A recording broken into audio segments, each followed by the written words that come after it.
اعوذ باللہ من الشیطان الرجیم بسم اللہ الرحمن الرحیم۔ آج ہم سورۃ الانفال کی کچھ بہت ہی خاص آیات پر بات کریں گے۔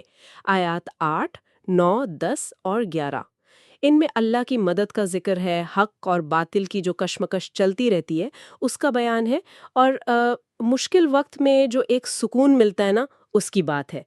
ہمارے پاس جو ذرائع ہیں وہ ان آیات کے آپ کہہ لیں ظاہری معنی، جیسے غزوہ بدر کا واقعہ۔ جی مقصد یہی سمجھنا ہے کہ یہ آیات ہمیں روحانی طور پر کیسے راستہ دکھا سکتی ہیں، مضبوطی دے سکتی ہیں۔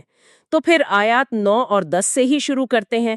ارشاد ہوتا ہے، جب تم اپنے رب سے فریاد کر رہے تھے تو اس نے تمہاری دعا قبول کی کہ میں 1000 فرشتوں سے تمہاری مدد کروں گا جو لگاتار آئیں گے، اور اللہ نے یہ صرف بشارت کے لیے کیا تاکہ تمہارے دل مطمئن ہو جائیں، اور مدد تو صرف اللہ ہی کی طرف سے ہے، بے شک اللہ غالب حکمت والا ہے۔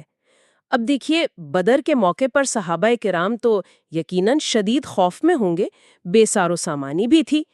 تو میرا سوال یہ ہے کہ یہ فرشتوں کا وعدہ کیا یہ صرف دل رکھنے کے لیے تھا، ایک تسلی، یا ان کا کوئی حقیقی جنگی کردار بھی تھا؟ جی یہ بہت اہم سوال ہے۔ دیکھیں، ظاہری طور پر تو یہ یقیناً ایک بڑی خوشخبری تھی، دلوں کو سکون دینے والی بات تھی۔ لیکن اگر ہم اسے باطنی سطح پر دیکھیں تو جب انسان یعنی سالک اپنے نفس کے آگے بے بس ہو جاتا ہے نا، دل بالکل مایوس ہونے لگتا ہے، تو روح اللہ سے فریاد کرتی ہے۔ اصل میں اسی کیفیت کو استغاثہ کہتے ہیں۔ اور جیسا بعض صوفیاء نے کہا ہے، بندے کی سب سے بڑی طاقت ہی اس کی اپنی بے بسی کا احساس ہے اور اس کا اللہ کی طرف پلٹنا ہے۔ اچھا۔ تو فرشتوں کا اترنا باطنی نظر سے دیکھیں تو وہ روشنی ہے، وہ لطیف قوتیں ہیں، یا وہ الہامات ہیں جو اللہ شدید کمزوری کے لمحے میں سالک کے دل پر اتارتا ہے۔ ان کا مقصد لڑنا نہیں تھا، اصل میں تسلی دینا تھا۔ کشیری وغیرہ نے بھی یہی اشارہ کیا ہے، وہ تلواریں نہیں لائے تھے، وہ سکینہ لائے تھے۔ سکینہ یعنی اطمینان۔ بالکل۔ اور سب سے اہم بات جو آیت 10 یاد دلاتی ہے، اصل مدد، حقیقی فتح، وہ صرف اور صرف اللہ کی طرف سے ہے، من عند اللہ۔ سالک کو یہ ہمیشہ یاد رکھنا ہے کہ کوئی اپنی کوشش، کوئی مجاہدہ، کوئی روحانی تجربہ خود بخود کامیابی نہیں دلا دیتا۔ اچھا، تو گویا اصل کامیابی میدان جنگ میں لڑنے سے زیادہ اللہ پر بھروسہ بحال ہونے اور دل کا سکون پانے میں تھی۔ واہ، یہ تو بالکل مختلف زاویہ ہے سوچ کا۔ اور یہ جو اللہ کی مدد کا تصور ہے، یہ آیت 8 سے بھی جڑتا ہے، تاکہ اللہ حق کو حق کر دکھائے اور باطل کو مٹا دے، خواہ مجرم ناپسند ہی کریں۔ اب بدر میں تو اس کا مطلب صاف تھا، ایک گروہ جیتا، دوسرا ہارا، لیکن ہمارے اندر کی دنیا میں وہاں اس کا کیا مطلب ہے؟ جی بالکل، یہی اصول ہمارے اندر بھی چل رہا ہے۔ ہمارے باطن میں بھی حق اور باطل کی ایک جنگ مسلسل جاری ہے۔ حق سے مراد اللہ کی یاد، اس پر یقین، اس کی طرف توجہ۔ اور باطل کیا ہے؟ وہ نفس کے دھوکے ہیں، تکبر ہے، خوف ہے، دنیا کی محبت، یہ سب چیزیں۔ آیت میں جو جڑ کاٹنا، یقطع دابرہ کا ذکر ہے نا، اس کا باطنی مطلب یہی ہے کہ دل میں جو یہ منفی جڑیں ہیں ان کو اکھاڑ پھینکنا۔ کئی بزرگوں نے، جیسے قشیری ہیں، تستوری ہیں، انہوں نے یہی کہا کہ حق دل کا یقین ہے اور باطل نفس کا دعویٰ، اس کا فریب ہے۔ اچھا۔ بلکہ ابن عربی جیسے عارف تو یہاں تک گئے ہیں کہ باطل کا اصل میں کوئی حقیقی وجود ہی نہیں، وہ صرف ایک وہم ہے۔ اللہ ہمیں مشکل حالات سے گزار کر ایک طرح سے یہ دکھاتا ہے کہ جس چیز کو ہم بڑی حقیقت سمجھ رہے تھے، جس باطل سے ڈر رہے تھے، وہ تو بس ایک سایہ تھا، وہ مٹ گیا۔ صرف حق ہی ہے جو باقی رہتا ہے۔ سبحان اللہ۔ رومی نے بھی کیا خوب کہا تھا کہ حق تو تلوار کی مانند ہے اور باطل بس مکڑی کا جالا۔ یعنی یہ مشکلات اور آزمائشیں سزا نہیں ہوتی، بلکہ ایک طرح سے حقیقت کو واضح کرنے کا ذریعہ بنتی ہیں، تاکہ ہم سمجھ سکیں کہ کیا چیز واقعی پائیدار ہے اور کیا محض وہم و گمان۔ بالکل درست۔ اچھا جی، تو ہمیں اللہ کی طرف سے مدد کا یقین ملا، اندرونی باطل سے لڑنے کا شعور بھی حاصل ہوا۔ اب آیت 11، یہ تو جیسے ان سب باتوں کو سمیٹتی ہوئی محسوس ہوتی ہے۔ جب اس نے اپنی طرف سے امن و سکون کے لیے تم پر اونگ طاری کر دی اور تم پر آسمان سے پانی برسایا تاکہ تمہیں اس سے پاک کرے اور شیطانی وسوسے تم سے دور کرے اور تمہارے دلوں کو مضبوط کریں اور اس سے تمہارے قدم جما دے، یہ سکون، یہ پاکیزگی اور یہ ثابت قدمی، یہ سالک کے سفر میں کیسے مددگار ثابت ہوتے ہیں؟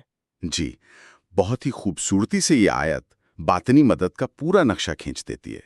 سب سے پہلے تو یہ اونگ یا نیند، نعاس، یہ کمزوری کی نشانی نہیں، بلکہ یہ وہ سکینہ ہے، وہ اطمینان ہے جو اللہ کی طرف سے آتا ہے، خاص طور پر جب اندر بہت بے چینی ہو۔ جی جی، جیسا کشیری نے اشارہ کیا، یہ روح کا ایک طرح سے سکون پا جانا ہے۔ پھر آسمان سے پانی کا برسنا، یہ صرف جسم کی صفائی نہیں ہے، یہ وہ آب حیات ہے، وہ اللہ کا فیضان ہے جو دل کو شیطانی وسوسوں سے، نفس کی میل کچیل سے پاک کرتا ہے۔ تعبیر کرتے ہیں۔ اور اسی پاکیزگی کا نتیجہ کیا ہے؟ دلوں کا مضبوط ہونا، ربط القلوب، اور قدموں کا جم جانا، تثبیت الاقدام۔ امام غزالی نے بھی فرمایا کہ پاک دل ہی مضبوط رہتا ہے اور پاک قدم ہی راہ حق پر جم کر چلتا ہے۔ جب دل کی زمین اللہ کی رحمت کی اس بارش سے نرم ہوتی ہے نا، تو سچائی کی جڑیں اور گہری ہو جاتی ہیں۔ اچھا، تو گویا یہ سکون کوئی بے عملی یا سستی نہیں، بلکہ اللہ کی طرف سے دی گئی پاکیزگی اور مضبوطی کی ایک فعال کیفیت ہے۔ بالکل، ایک فعال کیفیت ہے۔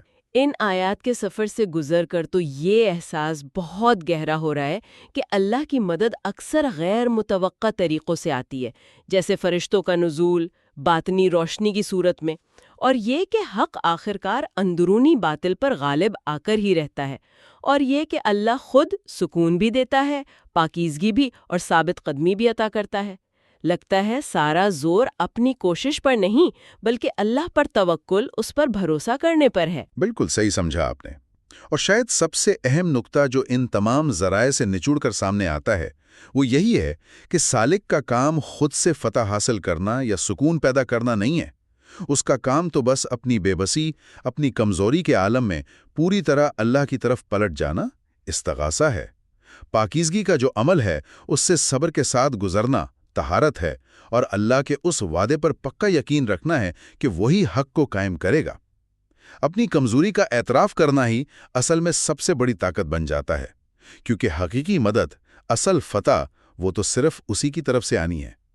یہ عمل بظاہر خود کو مٹانے جیسا لگتا ہے، لیکن جو چیز مٹتی ہے وہ صرف وہم ہوتا ہے، باطل ہوتا ہے، حق تو قائم رہتا ہے۔ یہ بہت ہی گہری بات ہے واقعی۔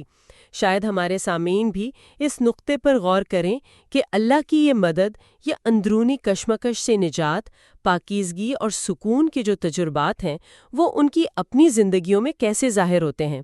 ذرائع میں ایک مناجات باران و راحت کا بھی ذکر تھا، شاید اس پر غور کرنا بھی اس سلسلے میں کچھ مدد دے۔ جی یقیناً۔ بہت شکریہ آپ کا اس گہری گفتگو کے لیے۔ اللہ ہم سب کو عمل کی توفیق دے۔ آمین۔ اگلی نشست تک کے لیے اجازت۔ اللہ حافظ۔ اللہ حافظ۔